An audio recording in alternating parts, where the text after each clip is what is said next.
prophète Isaïe, Dieu se manifeste comme roi de la terre, créateur de tout.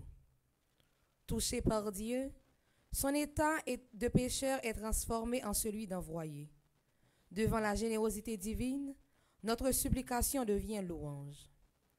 Avec l'apôtre Paul, nous avons l'évidence que la grâce de Dieu transforme l'adversaire en messager. Écoutons avec attention ces lectures tirées successivement du livre du prophète Isaïe, au chapitre 6, les versets 1 et 2, puis 3 à 8, du psaume 137 et de la première lettre de Saint Paul apôtre au chapitre 15, les 8 premiers versets, puis le verset 14.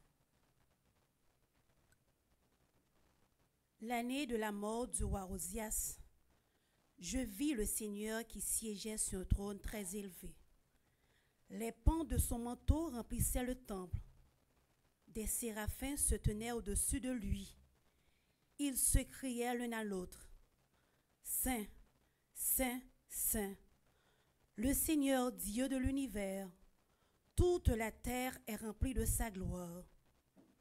Les pivots des portes se mirent à trembler à la voix de celui qui criait, et le temple se remplissait de fumée. Je dis alors, malheur à moi, je suis perdu, car je suis un homme aux lèvres impures. J'habite au milieu d'un peuple aux lèvres impures, et mes yeux ont vu le roi, le Seigneur de l'univers. L'un des séraphins vola vers moi, tenant un charbon brûlant qu'il avait pris avec des pains sur l'autel.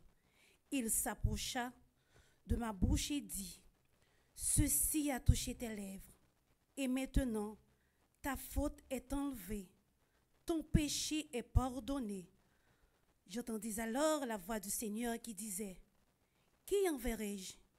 Qui sera notre messager? » J'ai répondu, « Moi, je serai ton messager. Envoie-moi. »